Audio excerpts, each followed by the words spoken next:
আজকে আমি পুঁই শাকের ভাজা রেসিপি নিয়ে এসেছি। রেসিপিটা দেখতে খুবই সোজা করতে, কিন্তু খেতে গরম ভাতের সাথে অসাধারণ লাগবে।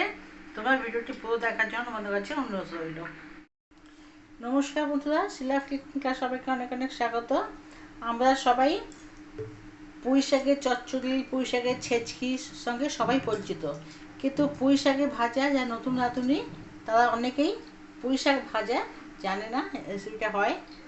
নতুন রাঁধুনি যারা, তো আজকে আমি সেই রেসিপিটা তোমার সঙ্গে শেয়ার করছি। দিলাম তার জন্য সর্ষের তেল কয়েল দিয়ে দিয়েছি, আর সর্ষের তেলের উপরে আমি দিয়ে দিলাম এখানে কালো সর্ষে দিয়ে দিয়েছি,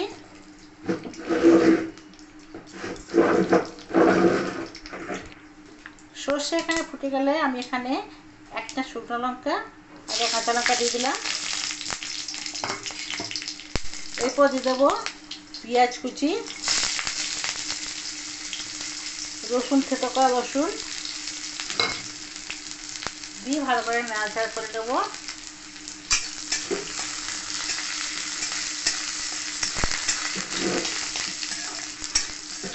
বেশি ভাজবে না, অল্প অল্প ভাজা হয়ে গেলে এর মধ্যে আমি কুচিয়ে রাখা পুঁই শাক দিয়ে দেবো।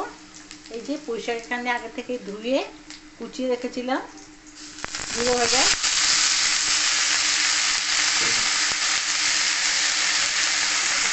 ভালো করে এর মধ্যে আমি স্বাদ অনুযায়ী লবণ আর দু এক দানা চিনি আর হলুদ গুঁড়ো দিয়ে দেবো।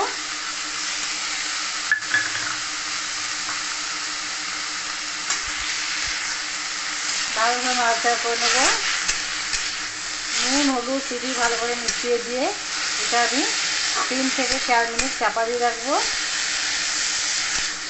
রান্নাটা বানানো খুবই সোজা, কিন্তু গরম ভাতের সাথে খেতে যা খুব ভালো লাগে। একবার যে খাওনি সে বানিয়ে খাবে, আশা করি তা খুব ভালো, অনেক ভালো লাগবে।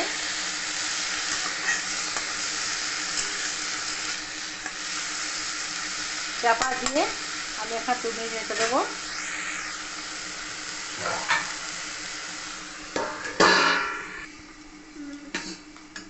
1.5 থেকে 2 মিনিট করে এলাম, ঢাকাটা খুলে দেখলাম শাকটা অনেকটা পরিমাণে কমে গেছে আর নরমও হয়ে গেছে, ভাজা ভাজা হয়ে গেছে। দেখতে পাচ্ছি তোমরা এখানে পুঁই শাক ভাজা রেডি। গরম গরম ভাতের সাথে এটা অসাধারণ লাগবে। কেমন লাগলো রেসিপিটা তোমার কমেন্ট বক্সে অবশ্যই কমেন্ট করে দেয়। তোমাদের এক একটা কমেন্ট, এক একটা লাইক আমার জন্য অনেক মূল্যবান। আর এরকম নিত্য নতুন রেসিপি আপডেট পাওয়ার জন্য আমার চ্যানেলটিকে সাবস্ক্রাইব করে দেবে। ভালো থাকবে, সুস্থ থাকবে, আবার সুন্দর দেখা হয়ে যাবে। ধন্যবাদ।